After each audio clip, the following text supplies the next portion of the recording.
You know I love Lamar Jackson. You know I defend him to the ends of the earth, and he's easy to defend. He's great, except against Kansas City and Pittsburgh. He is 65-18 against the league. He's lost once to an NFC team in like 25 games, and yet he's 2-9 against the Steelers and Chiefs. Superman's kryptonite. And he has these, and it's him, it's the Ravens. They lose their identity whenever he plays the Steelers and the Chiefs. He gets too frenetic. He doesn't trust himself. He's trying too hard.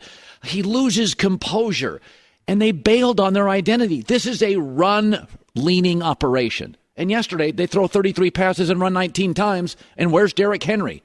Where's Derrick Henry in the fourth quarter? What in the hell's going on? Every time I watch Baltimore against everybody else, they walk in, take their shirt off, and like, power team.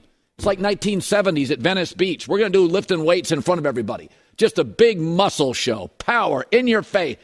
And then they play Pittsburgh, and then they play Kansas City, and they're like, well, we like to pass. That's fine.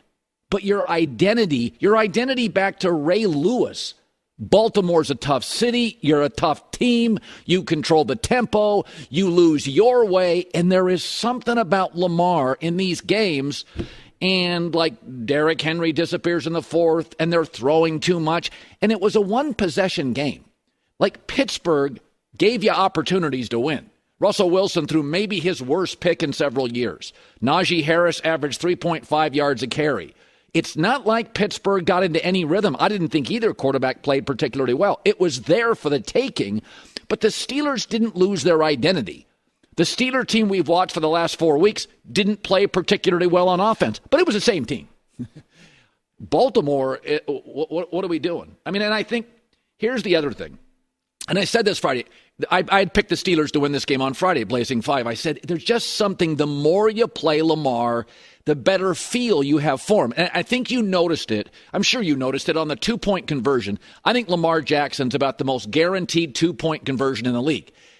But when the Steelers play him, did you notice how before the ball was snapped, they had a lot of their best athletes on the perimeter?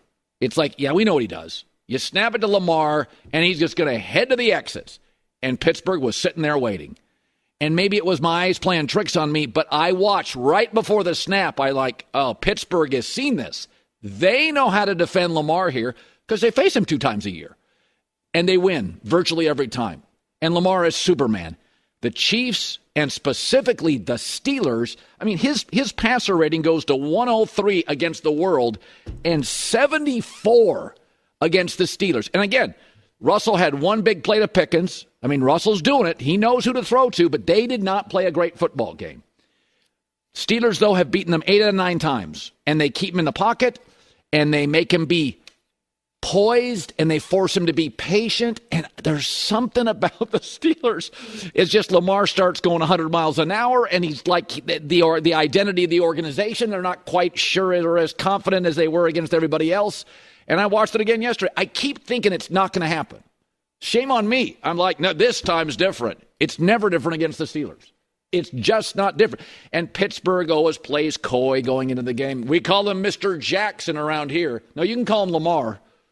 I mean, because you guys play him better than anybody else in the world. So you can call him whatever you want. But this is now, I don't feel that Kansas City is in Buffalo's head. I think Kansas City has been better situationally than Buffalo in close games, but I don't think they're in Buffalo's head. Buffalo's beats them in the regular season. I didn't think when I watch Buffalo, Kansas City, I'm like, Buffalo's confident. Buffalo's not losing their identity. They gave the ball to Josh Allen, go be great. But Baltimore not only shrinks, they forget who they are, and here's Lamar after. We had a lot of slow starts. If anything, a lot of penalties, 3 turnovers. Stuff like that we can't have in these type of games. It's been that way for ever since last year, I believe. Going back to the AFC Championship game, we killed ourselves. Chiefs game, the opener, we killed ourselves. Raiders, we killed ourselves. And today, same thing. It's just like we can't be beating ourselves in these type of games. We got to find a way to fix that. A lot was written and said about that offense coming into this game, and rightfully so, man. They got a lot of talent. They got a lot of weapons. They got good schematics. Our guys played hard and together. And man, I'm appreciative of that. I got to tell you something. Mike Tomlin's the coach of the year. Now, Sean Payton has done incredible things in Denver. Sean Payton would have made my runner-up. But Mike Tomlin's had a great year. This has not been easy. You know, when you're 8-3 and you got a winning record and everything's rolling. No, it's not. Go ask Jim Harbaugh on the Chargers. You're battling through injuries. You're battling. The media's on you. Mike Tomlin pulled Justin Fields out. I mean, here's a prime example of yesterday. Pittsburgh gave Baltimore opportunities. They bring Justin Fields in, and he's to get a big first down, and he slides early. Pittsburgh's game was not clean. It was not a clean game by Pittsburgh. But you know what? In this matchup, and it matters, there were a lot of good teams. I mean, in Tom Brady or Peyton Manning's career, a big part of everything is dominate your division. Peyton Manning did. Brady did. Aaron Rodgers in Green Bay didn't. He lost half the games to Kirk Cousins. So, and Baltimore's had old Big Ben. They've had Trubisky. They've had Justin Fields. They have Russell Wilson. And Mike Tomlin has just kept this puppy together. He's had a great year coaching. Keep your eye on Sean Payton, because right now, Bo Nix, and I'm not joking when I say this, Bo Nix, the last 7 games, has been the best of the rookie quarterbacks. But Tomlin, as of this morning, he'd get my vote coach of the year. And J-Mac with the news. No. Turn on the news. This is the Herdline News. Pittsburgh gave him opportunities. They did. They did. Well, speaking of coach of the year, how about Dan Campbell? Does he get a vote? The Lions, Colin, oh my gosh, obliterated the Jaguars 52-6 yesterday. You combine that with the KC loss to Buffalo, and the new favorites to win the Super Bowl are the Detroit Lions. Colin, this is the first time in franchise history they are the favorite to win the Super Bowl at plus 350. First 7 drives. Touch. I mean, it's the Jags have quit. We know that. No as well. question. They've thrown in the towel. We keep saying this, like when they beat the Titans. The Titans are competitive against everybody. They weren't against the Lions. No. So it's easy to just say, well, they keep beating like the Titans. I'm watching the Titans play every week. They're in every game. They weren't in that one. They got beat by 30. This team's, we say this before. The Lions have the best personnel in the league. The Chiefs are the best situationally with the best quarterback coach, and Buffalo's a little of both. They have really good offensive personnel, and a superstar quarterback and a good coach, and they're pretty good situationally. But I think we have to acknowledge, Detroit's got the best personnel in the league, J-Mac, and it feels like San Francisco about 3 years ago, when everybody that played San Francisco the following week lost. Yeah. Like, you play Detroit, they don't just beat you, they beat you up. Yeah. I mean, it's disappointing what's happened in Jacksonville, but they're done. And seeing Detroit just totally handle them, 645 yards of total offense. I mean, so they ran, I think, 76 plays. Every time they touched the ball, they average 8.5 yards per play for the whole game. And they were barely passing in the fourth quarter, Colin. Like, this is a juggernaut. I don't see how anybody thinks they're not the favorites. They are, yeah. Now, will they win the Super Bowl is a different question, should they be the favorites? Because that defense, there's still some problems there. It's not going to show up against Mac Jones and the Titans a couple weeks ago, but I like the Lions a lot, Colin, and I'll be surprised if they're not in the Super Bowl. It's the position on the football field we don't talk about, offensive line. But there have only been 2 or 3 great offensive lines in the last 10 to 15 years in the NFL. This may be the best of all of them.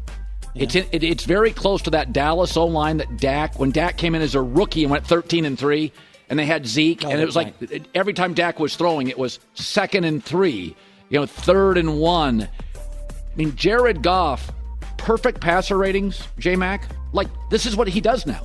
He's had multiple perfect passer rating games. It also helps the Lions that San Francisco's fallen off. I'm sure we'll get to them later in the show. Like, they've got problems.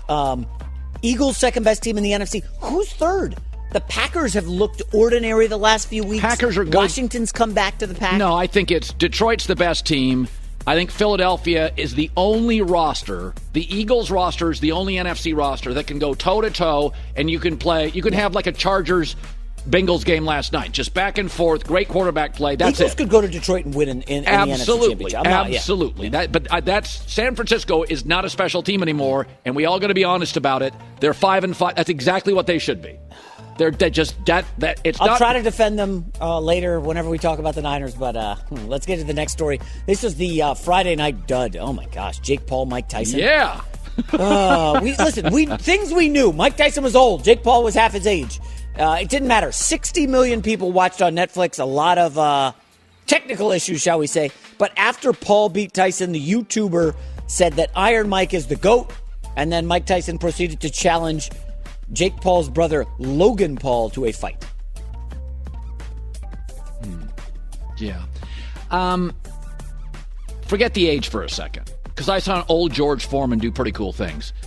Mike Tyson lost half his blood in late July. I mean, he almost died. Yeah. I think if this fight's in March, but, they wanted to speed it up, right? So they put it in November. I think if this fight's in March, Mike almost died. The first couple rounds, you're like, okay, it's interesting. By the third round, you're like, oh, Mike's legs are done. He's done, yeah. He looked like an old quarterback. Like Mike didn't have anything left. And I think Jake Paul, let me defend Jake Paul. So you guys can all say what you want about Jake Paul, but I've said from the very beginning, it's a redeemable career. Okay, he works hard. He's into the craft. I totally respect him. Is he a natural, fluid, all-lee like? No, that's not what he is. And he probably doesn't have the toughness historically of a Joe Frazier or the gifts of Lennox Lewis. Hard-working kid. He's figured out a brand. Go find older big-name fighters. He wants Conor McGregor next. He just had Tyson. He went after UFC guys. It's a brand. I'm going to go fight older guys with big names, get in their ear, challenge them, mock them. Everybody comes in. But I will say this. I don't think he's a great fighter. Yeah. But he did his job. Well, Tyson didn't have much. Netflix is just trying to figure out exactly what was his job? Don't hurt the old guy? Well, no. That's what it felt like. But his job changed in the middle of the fight. Jake Paul knew about the fourth, fifth round, I could hurt him. And Jake Paul had the self-awareness to go, nobody in America wants to see me hurt Mike Tyson. And I'm going to tell you, a lot of guys get in a ring, and they don't think like that. Jake Paul sensed nobody wants to see. We all love the old Tyson. Listen, Tyson has his critics. But the old legends in sports, you got a soft spot in your heart for them, and I think Jake Paul knew I could literally end my career knocking him out and being a jerk. Did you hear him after the fight? Jake Paul was like, he's a legend, he's the GOAT, so much respect. It almost, did it not feel, I don't want to say staged or a little, but after, you're right, after the first two rounds, hey, Tyson has a chance. I think he hit him with a good left. He did. We're like, okay. No, late third, it was like Mike's legs are done. They're done. Then Tyson starts with the biting the gloves, and he's clearly not, his head, legs, nothing. He had nothing going. I am on your point on Jake Paul. So this is a guy who's not fighting any technical boxers. Nobody who's been, in their prime. He's basically finding guys who have clout, social media following. Yeah, sure. And he's selling the fight that way. So he's a pretty good businessman. He's a Can great I give him that? And timing is everything. Yes. He could not have come. Jake Paul could not have been trying to do this crap in the 90s against Evander Holyfield. Well, because in the 90s we had, if you go back, real boxers. When I was a kid growing up, it was like Ali, Frazier, Ernie Shavers, Foreman, then later Larry Holmes. There were just, you could just go Ron Lyle. There was, even the guys that were like second tier guys, Ken Norton. There were like 7, 8. How in the world can I name all of them? Because boxing had a bigger hold on America. But the great athletes now, a lot of them, let's be honest, if you want to get in the fight game, you go to UFC. And that's where you go now. And UFC is a much better run business than boxing is. That's why it's basically, most of us don't watch boxing, we watch UFC. Yeah. They know how to run a card. Certainly. Final story is some breaking news from this morning. Colin, the Daniel Jones era is over in New York. Brian Daboll announced he's switching quarterbacks. They called it a necessary move. We know this is all about financials. And instead of Drew Lock, Tommy DeVito will be QB1. I like this. Oh, stop it. I Come do. on. Drew Lock is the backup, so that means Daniel Jones is now going to be inactive every week. They're doing it because if he gets hurt, he's guaranteed $23 million, something like that. Tommy DeVito had the New York fans all worked up. He was a great story. Listen, all is not lost. You're very negative on the Giants. Now they cleared up $60 million cap space. They got a great left tackle, excellent defensive line, a number one receiver, and an offensive coach. They have to get Shedeur Sanders. This is not Carolina. They've got things I like. Their defensive line, pass rusher, weapon, offensive coach. They have to upgrade the running back room, and they got to get a quarterback, and the draft gives you a lot of running backs in the 3rd, 4th, 5th, 6th round. So are you of the belief that the New York Giants, one of the blue bloods in the NFL, is that up to snuff for Deion Sanders? We had the video last week of him saying, I will work back channels. Yes. You sure? The Jets aren't, the Giants are. The Giants have won. Giants still living off like Tom Coughlin Super Bowls. They're having a dry decade. But I will argue this all day. We have seen what just a coach did to Goff's career and just a coach has done to Justin Herbert's career. Well, look what a quarterback and a coach did to Houston. Houston was in a far worse situation than New York. They had a left tackle and a bunch of nonsense and a kooky owner. And overnight, Houston got the right quarterback, and you're like, oh, Houston's viable. So, I mean, the Giants have like 5 of the 7 things you need. They got to get a better running game, and they got to get a better quarterback. Left tackle, pass rusher, weapon, coach. I like it. It would be something interesting if the Giants get the number 1 pick, the Jets end up with like 2 or 3, and Aaron Rodgers is like, I'm coming back. Meanwhile, the Giants then get their new franchise quarterback, and the Jets are still in the wilderness looking for a QB. That's probably going to happen. That is going to happen. Last question. A, is Daniel Jones a starter next year? B, since he's not, where is he the backup? A, no. B, don't care. Oh, wow. Well, I mean, I this never worked. I didn't like the pick. I didn't like But he won a playoff game. Oh, good. In Minnesota. Mean anything. Doesn't mean anything. J-Mac with the news.